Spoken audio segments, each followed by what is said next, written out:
अस्सलाम वालेकुम व्यूअर्स, मैं हूं समीना पाशा। उम्मीद है आप लोग खैरियत से होंगे। व्यूअर्स, आज के वीलॉग में दो तीन अहम खबरें हैं जो आपके साथ मैं डिस्कस करूंगी।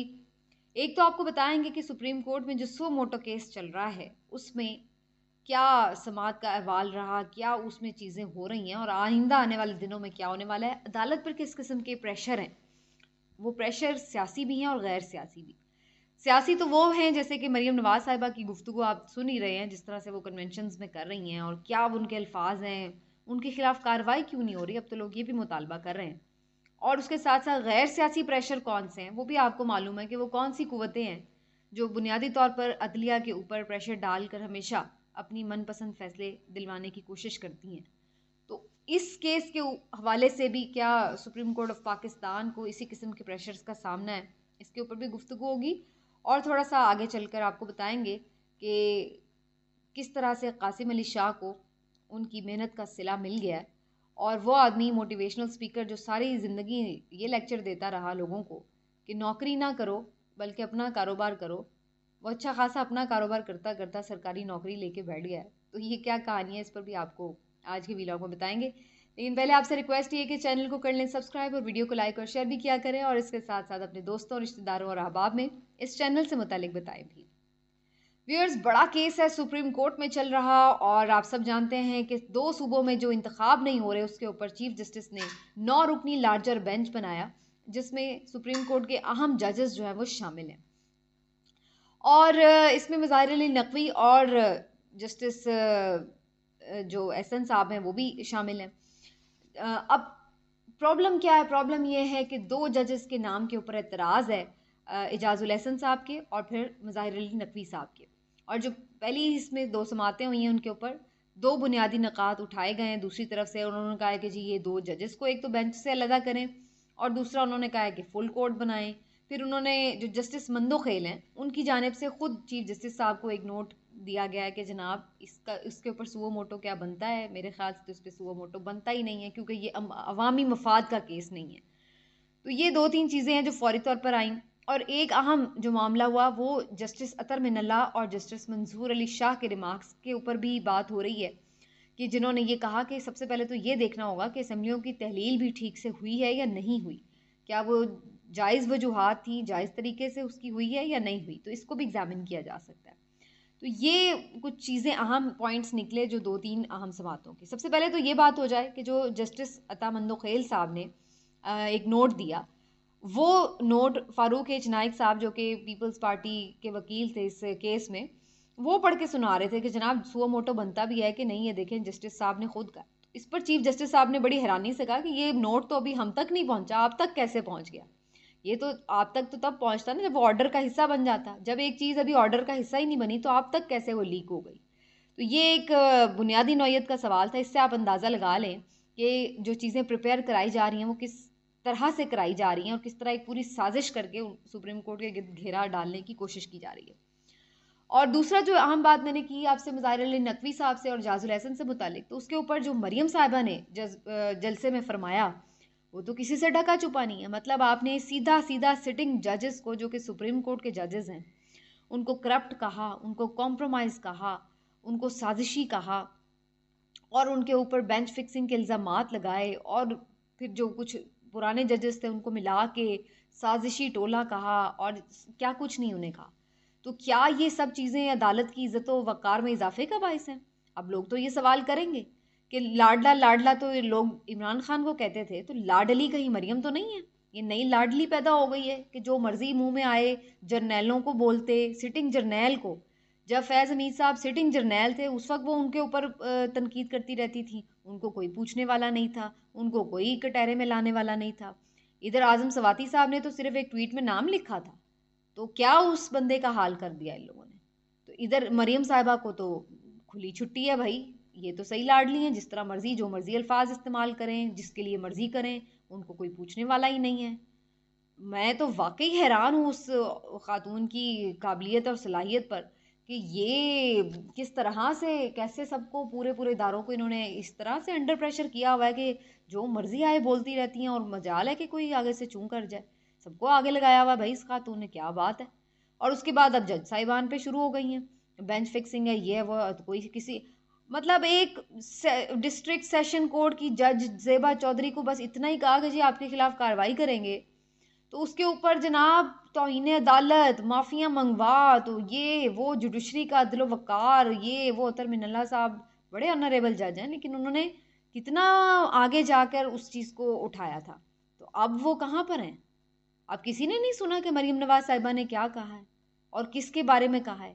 कौन से जजेस हैं जो आपके साथ बराबर में बैठे हुए हैं, उनके बारे में कहा है। तो अब सबको सब खामोश है इसके ऊपर, तो सब ये जाहिर सी बात है लोग डिमांड करेंगे कि भाई फिर इनको खुली छुट्टी क्यों है? ये मोहतरमा क्या आसमान से उतरी हुई हैं, अर्श से उतरी हुई हैं? क्या कर दिया इन्होंने ऐसा? क्या चीज़ है इनके पास ऐसी कि जिसकी वजह से जो है वो तमाम लोग इनके आगे चुप साध लेते हैं, जैसे इनको खुली छुट्टी है कि जो मर्जी आए मुंह में बोलती जाती हैं जिसके मर्जी मुतल्लिक।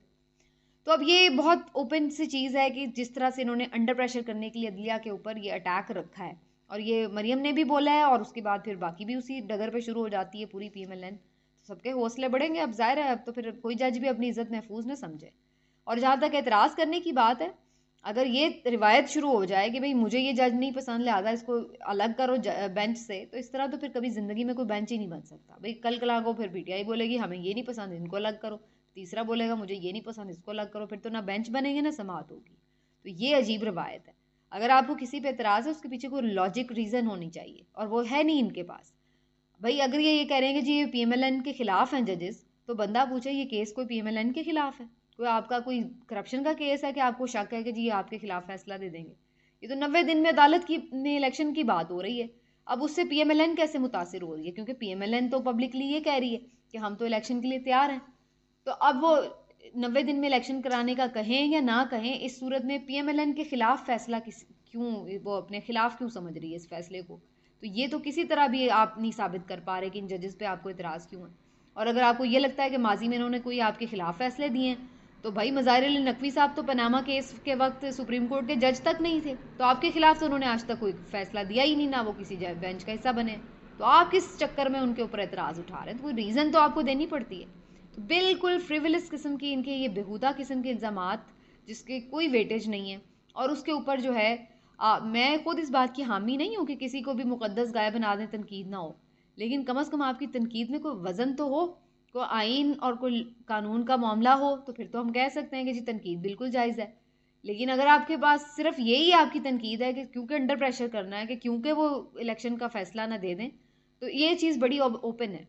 और ये सब कुछ अकेले नहीं हो रहा, ये शय मिली हुई है पीछे पूरी गैर सियासी ताकतों की, जिन्होंने बाकायदा तौर पर इस चीज़ को एक तो अनाउंस भी करवाया हुआ है कि वो खुद नहीं चाहते हैं कि इस्टेब्लिशमेंट हो। इस्टेब्लिशमेंट बिल्कुल नहीं चाहती कि इलेक्शन हो, स्टेटस को बहाल रखना चाहती हैं।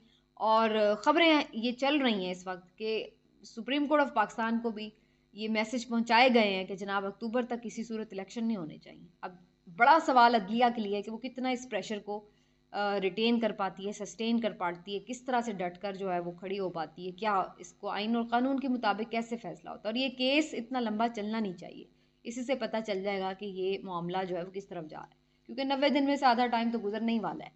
तो अगर मजीद ये केस के चक्कर में लंबा टाइम गुजर गया तो फिर तो आइन शिकनी हो जाएगी ना। आइन तो यही कहता है कि 90 दिन में होने चाहिए इलेक्शन। तो ये हैं जनाब बहुत सारी चीज़ें जिसके ऊपर अब हमें नज़र आ रहा है कि किस तरह से सुप्रीम कोर्ट को जो है अंडर प्रेशर किया जाएगा मुख्तलिफ हलकों की जानिब से। अब वो कितना प्रेशर बर्दाश्त करती है ये देखना पड़ेगा, लेकिन अगर वो कर जाती है ये प्रेशर बर्दाश्त, तो हिस्ट्री में उनका नाम रहेगा। और फिर अवाम जो है उनकी नज़र में भी जो एक हिस्ट्री बनती है, उसमें फिर वो सुनहरी रूफ में ऐसे लोगों के नाम आते हैं जो बहादुर फैसले करते हैं, जो डट जाते हैं। और मेरा ख्याल है कि वो वक्त आ गया है कि हर कोई अपने अपने मुकाबले में आइन और कानून के मुताबिक सही फैसला, सही बात करते हुए डट जाए, भले वो किसी के भी खिलाफ।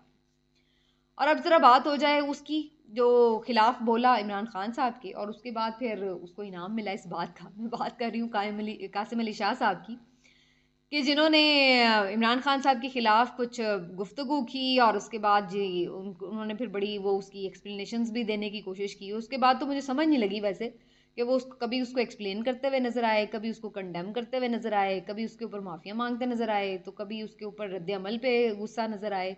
तो मुझे समझ नहीं आई कि वो आखिर में उनके ऊपर हुआ क्या, उसके असरात क्या मुरतब हो रहे थे। तो अल्टीमेटली हुआ ये है जनाब कि कासिम अली शाह साहब को अलहमरा आर्ट्स काउंसिल की जो है वो चेयरमैनशिप मिल गई है, तो माशाल्लाह से उनको एक नया ओहदा मिल गया सरकारी, उन्हें बहुत मुबारक हो। उनकी वफ़ाएँ, उनकी जो फर्माबरदारियाँ हैं और जो उन्होंने अहकामात बजा लाए जिस तरह वो कामयाब हुए इसमें और उनको उनकी मेहनत का सिला मिला, तो वेरी गुड, अच्छी बात है जी। काबिल लोगों को बिल्कुल अच्छे ओहदे मिलने चाहिए।